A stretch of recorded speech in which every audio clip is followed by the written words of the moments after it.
Christmas to everyone.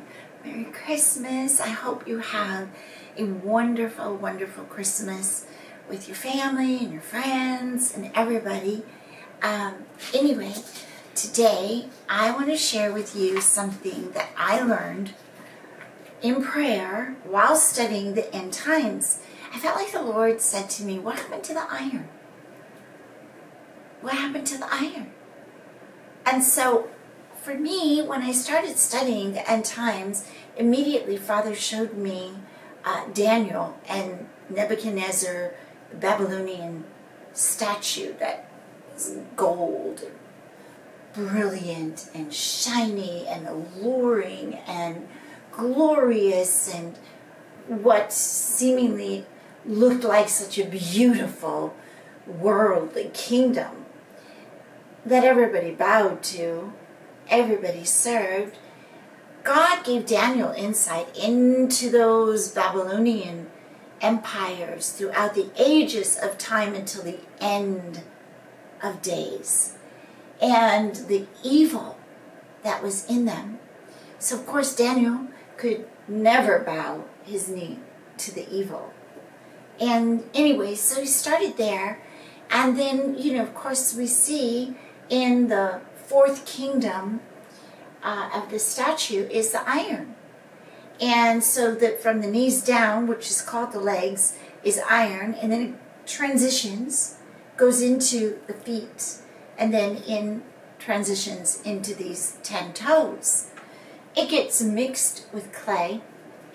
But I was in prayer, and I felt like the Lord said to me, what happened to the iron? Where's the iron? And I was like, huh? What?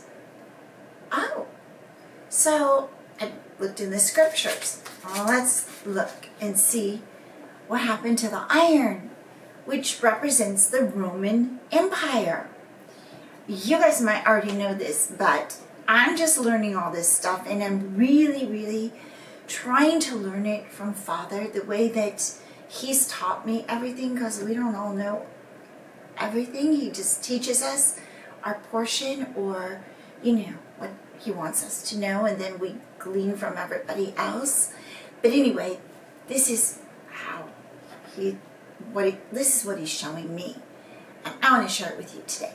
Anyway, so Daniel 2:40, it talks about, and the fourth kingdom. And the fourth kingdom shall be strong as iron. So we know this iron is strength in this Roman Empire.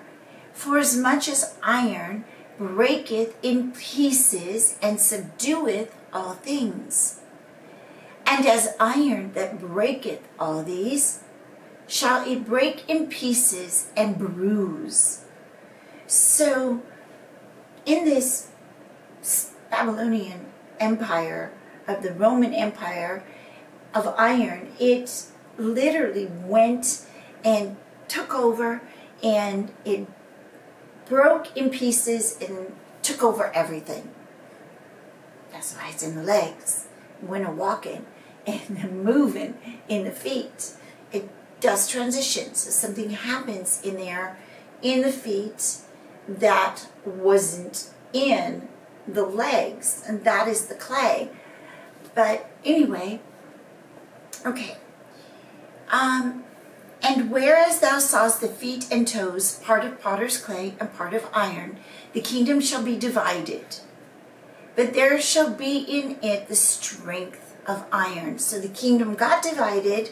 I have an idea what that clay is. I'm going to share that in another video. Of course, it's just my idea, something that I feel it is, that I hold dear to my heart. So, when you do that, if you're wrong, it's hard to let it go. But it's not like the Lord showed me it. I just felt like from gleaning and reading Daniel and Revelation and, Thessalonians and the different places about the end times, that's another video. Anyway, so it was partly strong and partly broken. And whereas thou sawest the iron mixed with miry clay, They shall mingle themselves with the seed of men, but they shall not cleave to one another, even as iron is not mixed with clay.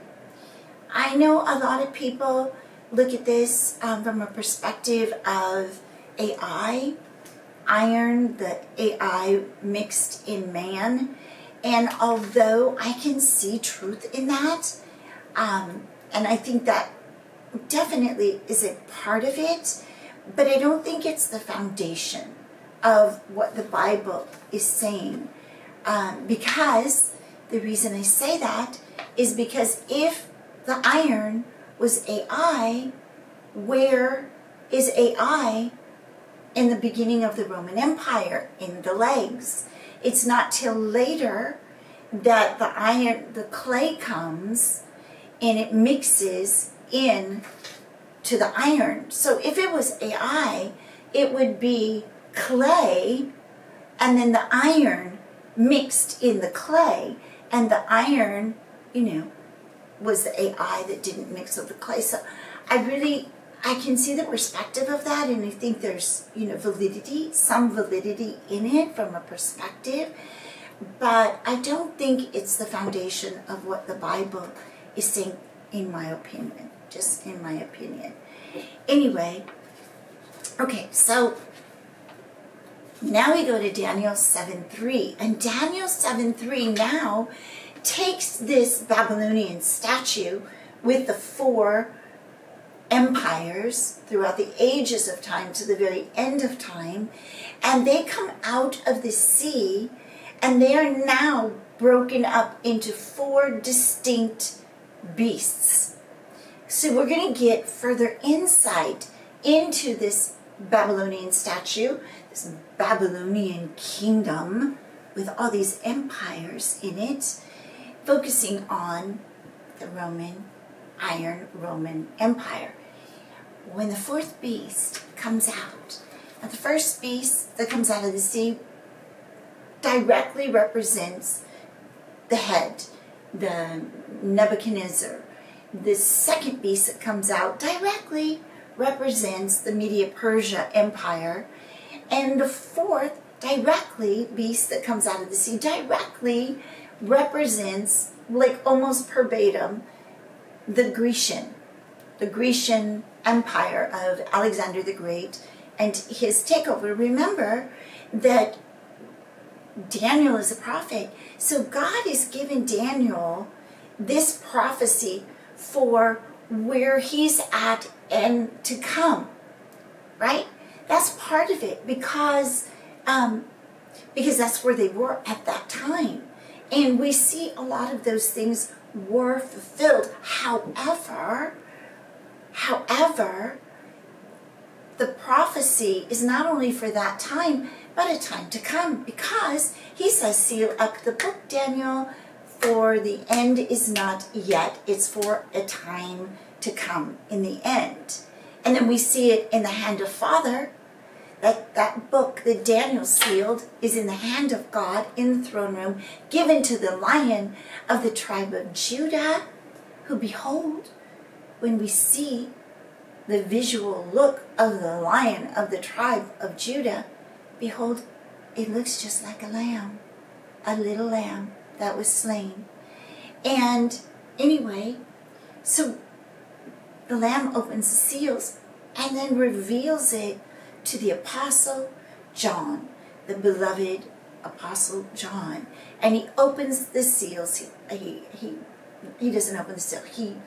It's revealed. The book is opened and it's revealed to the Apostle John. So it's for the end times also. Not one or the other, but for then and for a time to come.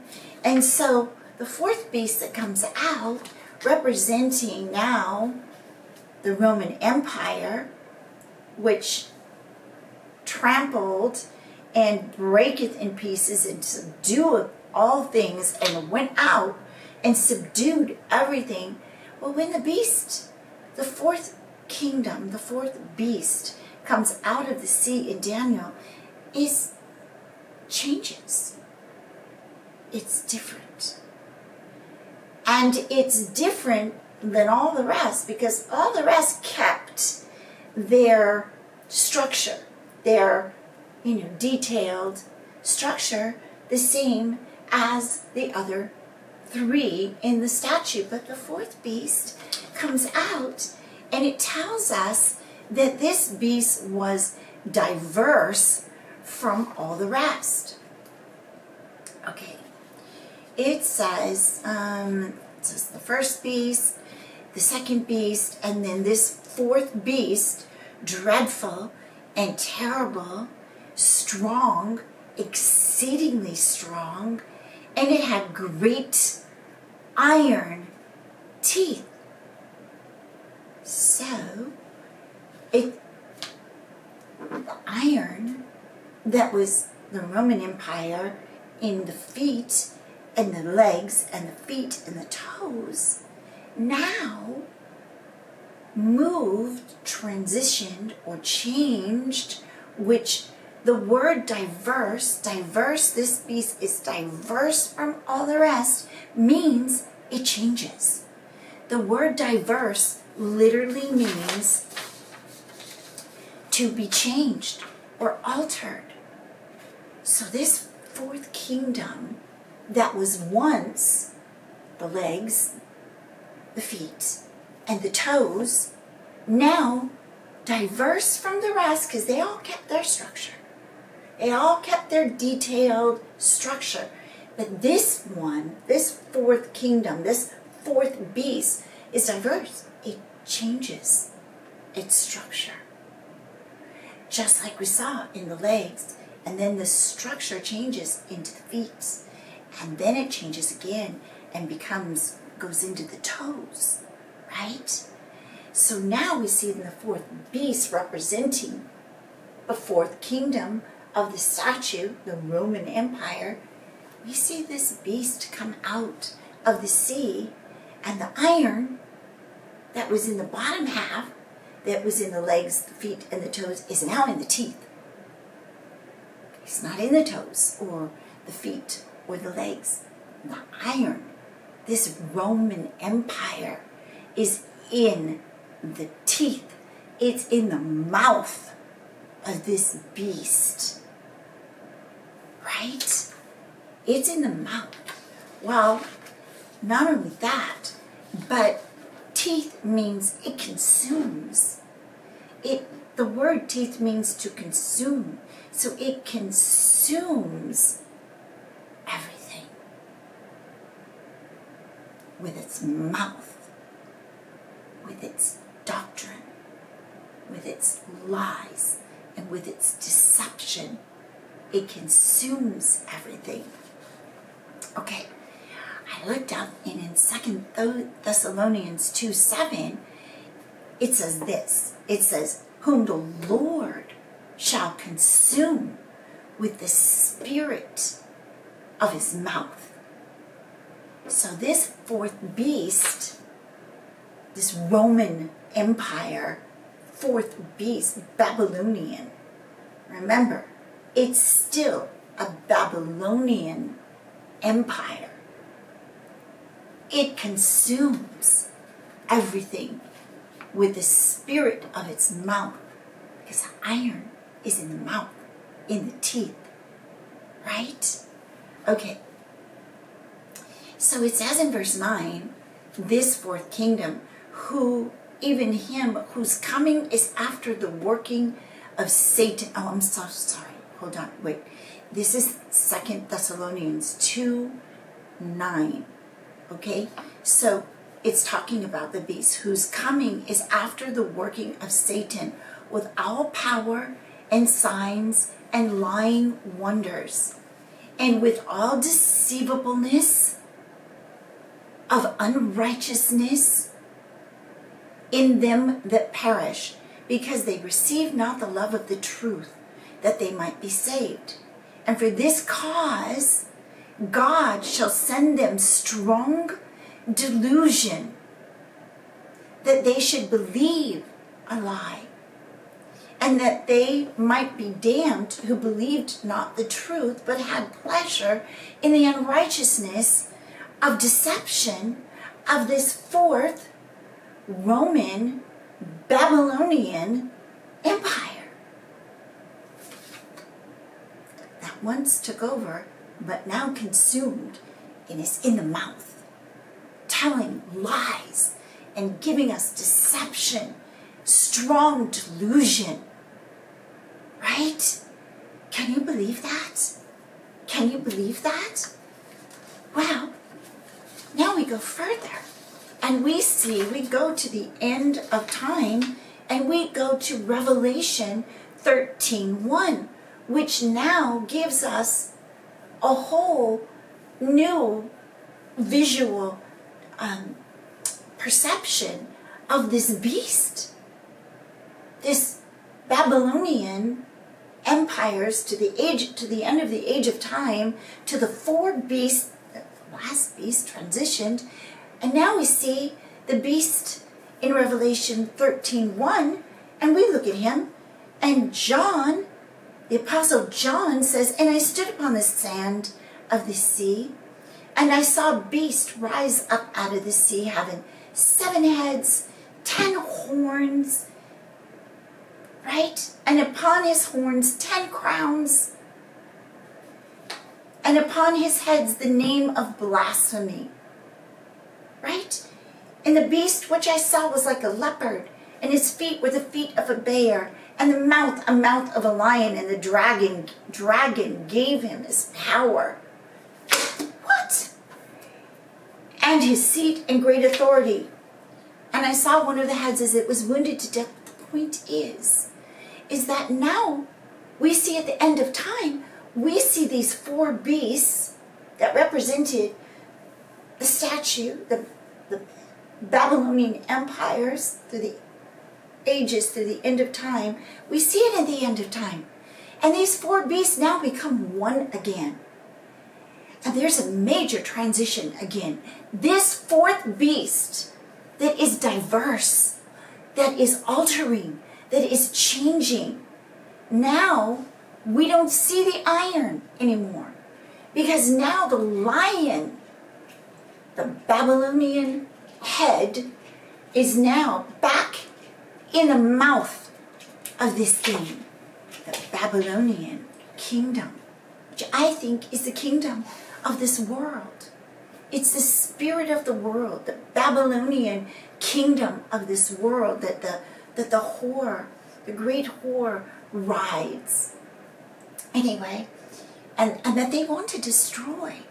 I've done some videos about that, the killing of the great whore. It's about the Babylonian kingdom that they're set on destroying. They are set on destroying. But anyway, so this 4th beast in Revelation, there's no more iron. There's no more iron.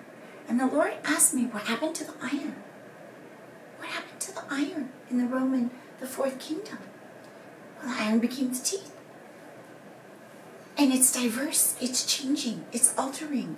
It alters itself. And now, we don't even see it. We don't even see it in the end time beast that comes out of the sea. All we see are the horns and the crowns on the horns. So this Roman Empire, this iron Roman Empire, that was the legs, that was the feet, that went into the toes, that became the mouth of Daniel's 4 dragons that had the 7 heads and the 10 horns. Now in Revelation, that beast, all we see is the rulership and the power in the kingship of the Roman Empire. That Roman Empire went from being the bottom, taken over, the last kingdom, taken over, into the mouth with its lies and deception and false doctrine, into rulership, the kingdom, the 10 kings. And those toes, when you look up the word toes, it's the same word as finger. finger is power. They became the 10 powers. So this Roman Empire, I've heard people say, they're looking for the new Roman Empire, and I think this new Roman Empire has been here. It's been here, ruling through the 7 heads with the 10 horns. Now it's got some crowns on it. It's got some crowns. I would guess to say those crowns are iron. I would think to say possibly even those horns are not, horns of ivory. Oh no. I bet those horns are iron. And those crowns are iron. And they're the leaders. They're ruling through the leaders. What is the Roman kingdom today? The Roman Empire? Well, we could look at Catholicism. We could see the one world religion. We could see it that way. I mean, there is one horn, and on the 10, on the 7 heads is 10 horns. So on one head, there's got to be 3 horns. I would think. I think it's more in line as a through line with Scripture, that the 3 horns are on one of the heads, as opposed to putting 2 horns on. That wouldn't make sense to me. Why would we do that? Why would we even think that? Because we know the one horn goes down and takes over 3 horns. So I think those 3 horns, I mean, you guys probably already know this, but for me, I'm just thinking out loud right now. And the 3 horns are subdued, and that little horn comes up with that big mouth, that big lioness mouth, Babylonian Empire, Nebo, Apollyon. I'm going to do a video on that, on Nebo, and the Apollyon spirit of destruction is in that mouth. Anyway, it's ruling. Roman Empire, I don't know for sure. But I do know Catholicism is, much to my surprise, I never really, I don't think much of the Catholicism today. I do know that there are a lot of beautiful people that are Catholic. I have somebody that I know, acquaintance, that is a beautiful person, loves the Lord. For me, it doesn't work. For me, that's not for me. But I love that they love the Lord. However, which I think there are a lot that love the Lord of the Catholic faith. However, for me, there's too much added to it. There's too much added to it for me. It doesn't work for me. And I think on top of that, I think that we can all see the obelisk at the Vatican and all the Babylonian symbolism there. And, I think there's a lot that's come out about what happens underneath the Vatican and, all the Luciferian things. So I think, I think there's a possibility this 4th beast has altered itself, even in its belief in God, its religious structure. So I don't have full revelation on exactly what that Roman Empire is. I just know, I believe with all my heart now, based on reading and praying, and God always asks me questions. He'll always show me something, and then ask me a question. It's like, huh? And then that's how he teaches me most of the time, or he just shows me whatever. And I love learning from him. So for me, that Roman Empire, that fourth beast, is changed its structure. It moved around a bit till it got to the horns. The iron part is literally hidden within the horns and the 10 crowns. Anyway, you tell me what you think. Tell me what you think. I know there's a whole lot more to this. And again, I do believe that AI, is part of the changing of structure. Again, I don't think the foundation of this is AI because AI wasn't around in the beginning of the Roman Empire. So that doesn't fully work for me, though I don't discredit that completely because I think it's in there. But that, to me, what I feel like the Bible is showing is the diversity and from whence it came to its movement and to its rulership. Its rulership. Its kingdomship. And I think they're all in it together. Even if they play one side against the other, it's a beast. It's deceptive. It's changing. It's structure. It's a consumer. It's a falsifier. It's a deceiver. So even though it appears to be gold and shiny and bright and good, and one that someone would put their trust in, what is hidden within is evil. There's evil in that Babylonian rulership. Anyway, that's it for today. I just wanted to share that with you guys. Will you guys let me know what you think? Because I love to hear from you guys. I love, hearing what you guys think and just you guys being there. It means so much to me. Anyway, okay, that's it for now. Until next time, bye-bye.